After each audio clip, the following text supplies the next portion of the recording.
While a lot of attention is being paid to quarantine, air bridges, air corridors, whatever you might call them, most of the focus for the outbound Irish travel trade is going to be on the Dept of Foreign Affairs travel advisory.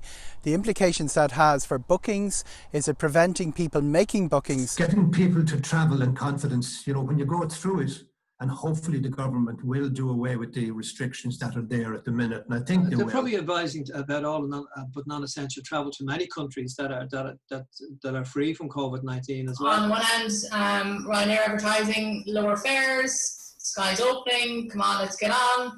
And then you have the obviously quarantine restrictions. So one area fighting directly against another area. I think that's really, deterring people that maybe otherwise might go. As long as we can show that the doors are going to be open shortly, because really, if we miss July, that's summer gone. The right advice for this time now. There is another aspect to the DFA advisory. It concerns travel insurance for clients. What is covered and what is not when the Dept of Foreign Affairs is saying all but essential travel is banned from most of the world.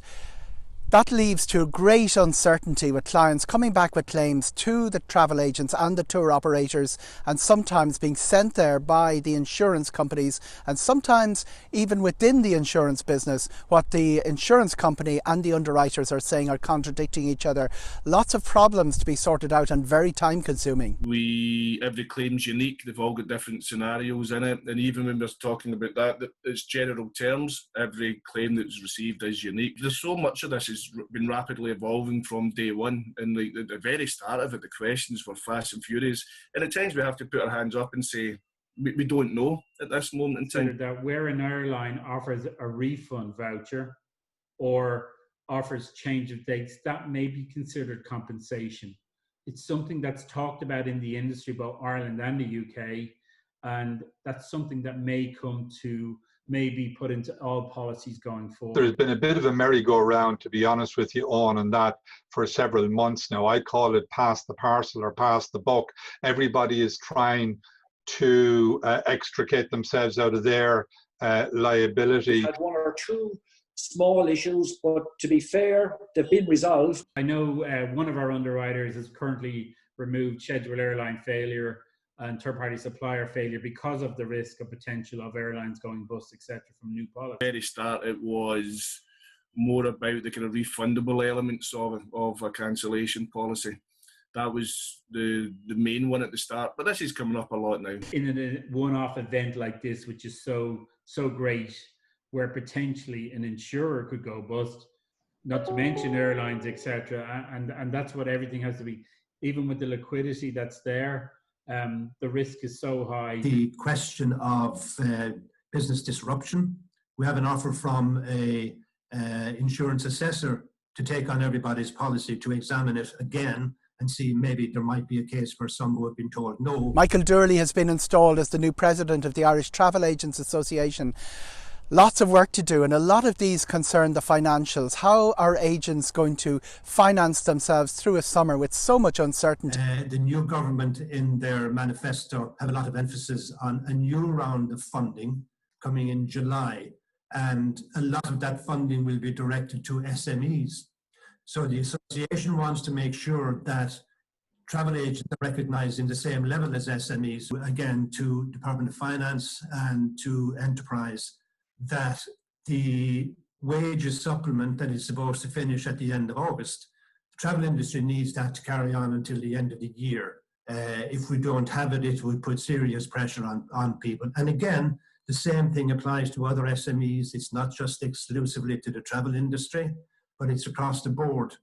But we want to, and I know others are making the case, other SMEs are making the case, but we want to be in there and have ourselves heard by the various departments. We have issues with credit card companies who are now demanding so much detail and information from some agents that it's more difficult even than the original difficulties of getting licenses from car. One particular credit card acquirer had applied in 2 instances. Sent me an email, which I thought was very nice. It opened by saying, I hope you're well and faring well and looking after yourself in these terrible times. Certain draconian terms and conditions of demands for data, which amounted really to a forensic trawl of our business. Rather than let the credit card companies pick off each agent individually, we want to get a small committee together that will challenge this.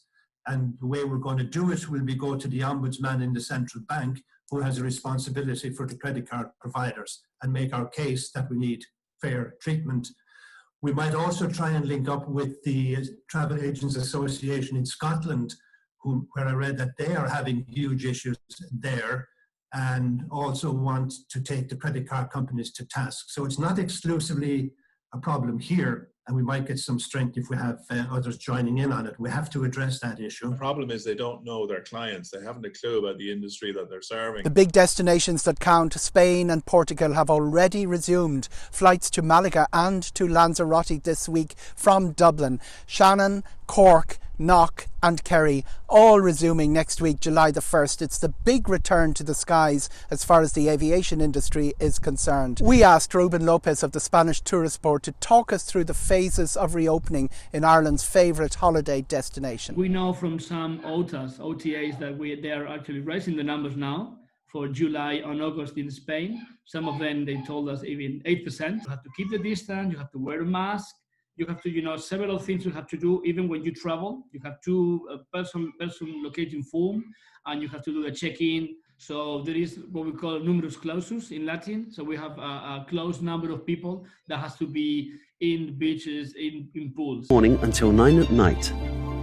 From that moment onward, as well as throughout the day, cleaning and disinfecting measures will be carried out. And it's a multi-layer approach that we're using in Spain. So it's not only that, you have these guidelines and the seals of the pools and the beaches. So yeah, it's true that you have to keep certain rules and norms. There are some islands that they have no cases for a month already, or more than that.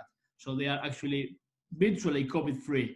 The point is, as soon as you open up, you have people incoming from many countries. You never know. You're not testing. Actually, you never know. So this multi-layer approach is the way to go. Actually, we are planning a pilot from Dublin to Lanzarote in order to record videos, to put people into this kind of press trip / fun trip, so they can record videos and they can see that everything is open and it's business as usual. The initiative that the ITAA and some individual members are talking about going out to resorts, doing videos and reports and on-the-ground reports as to what it is like from going to your airport, getting on the flight, getting off the other side, going through the process, accommodation, transfers, a lot, and the same coming back. And talking to quite a few people outside of the trade, they think that's a great idea. All the amenities will be open, yeah. Not only the Ryanair, which is great news, they are operating all the routes at around 40% capacity, especially in August. It's going to be gradual. August seems to be the month where you have more planes flying. But you also have TAP. TAP will start operating in July with 3 flights per week. On the 4th of July, I will report back from Dublin Airport what's it going to be like. Flying is the safest way to get to anywhere, and even the way they take care of the air on board, it's refiltered. So it is safe in that terms, but it's just the logistics. My name is Owen Corrie. Travelwrap is sponsored by the Irish Travel Agents Association. The views here are my own. My daughter is deaf, she's profoundly deaf, so she has a huge problem with masks. I mean, she's quite fearful now of even going to a shop because she won't be able to understand people speaking to her. She's looking at them going, what are they saying? So it's a big problem. But I don't know what the solution to that is, whether we can wear a mask, whether we can encourage people to wear see-through masks, but I don't know. Or, in shops, whether visors would be preferable. If people wear a visor, then there's some chance of people being able to understand them. But I know for my Rebecca, it is a big, big issue.